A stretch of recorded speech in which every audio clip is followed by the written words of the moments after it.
When it comes to sunblock, what do people ought to know? What are the biggest myths about sunscreen and sun protection? So this is a hot topic. I got a lot of opinions on it. So the FDA considers sunscreen or sunblock, which it used to historically be called sunblock, an over-the-counter drug. It's highly regulated. You can't come out with a sunscreen, a new formulation of a sunscreen without FDA approval unless you use one of their existing ones.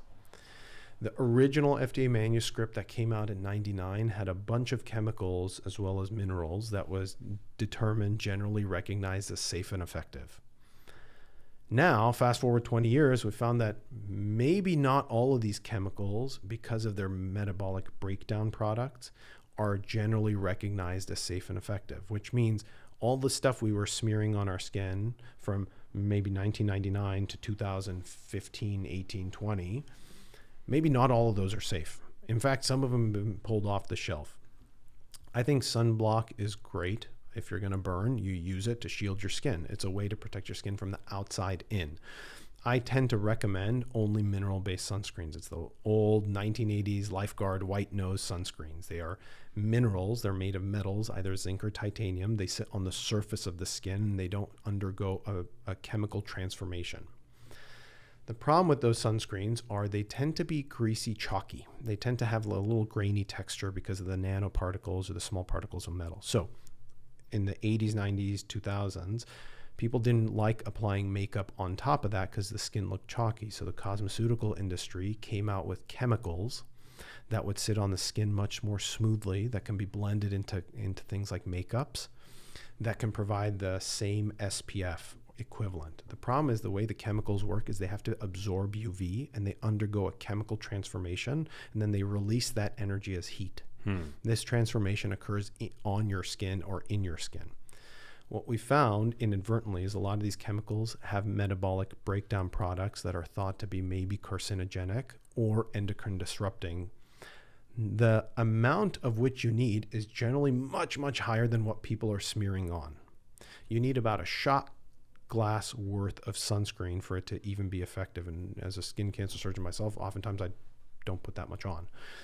So how much people are putting on is widely variable, but in general, most of these studies that looked at these chemicals and found the metabolic breakdowns to be a problem are at doses that are really, really high. Now, even if you make that argument, I tend to be in the camp of saying, hey, if there's an iota of fear about this or an iota of data suggesting this is not as safe as we thought, why don't we pick the more effective, safe option? You know, if there's even a shred of this is maybe carcinogenic, you're going to be applying it every day for 40, 50, 60 years of your life. Sooner or later, there's some bioaccumulation.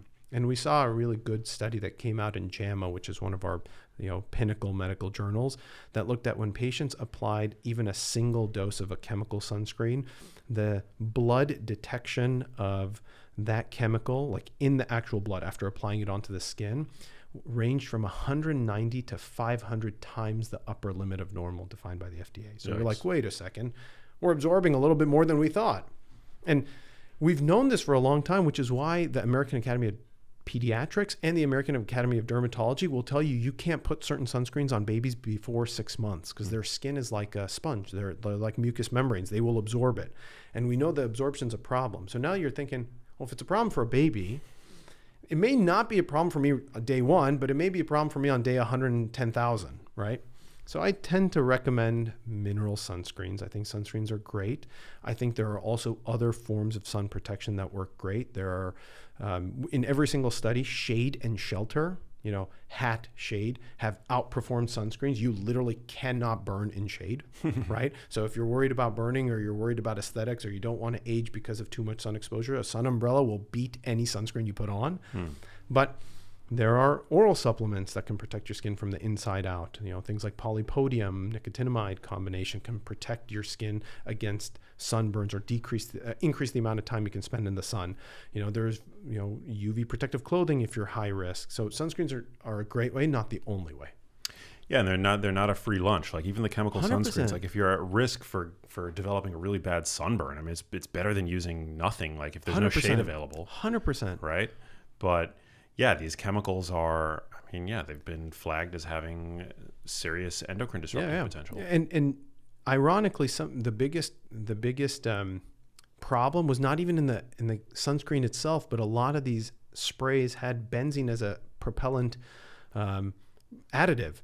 So the sunscreen itself wasn't a problem. The form that you were getting it was inhalation of benzene. So there was a massive recall and some class action lawsuits and whatnot. So every time we do this, and we do this in medicine all the time, we take 2 steps forward and then like half a step sideways, and we're like, where are we now? So good old fashioned zinc or titanium is what I recommend. Creams, not sprays, not anything that's inhalational.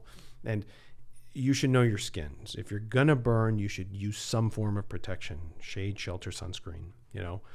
If you're not gonna burn, I don't think you necessarily need to put it on every day, with the exception of if you're really aesthetically driven. If you're worried about aging, things like that, then by all means, or if you have certain sun-sensitive skin conditions like melasma, lupus, etc., then you'll want to protect yourself every day.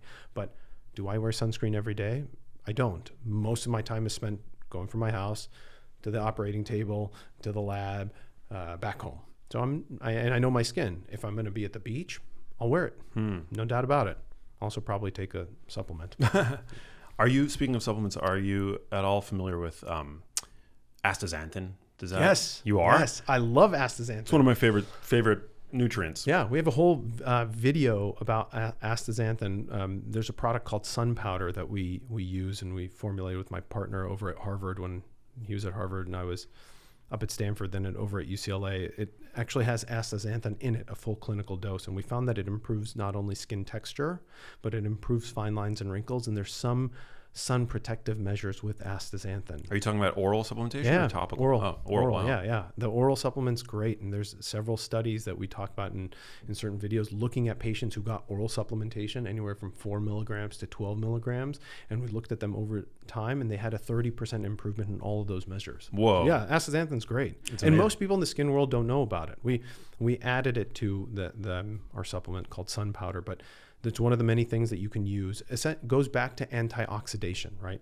So if you have an inflammatory diet, if you're doing things that cause inflammation, you want some sink, some way to absorb that oxidative stress.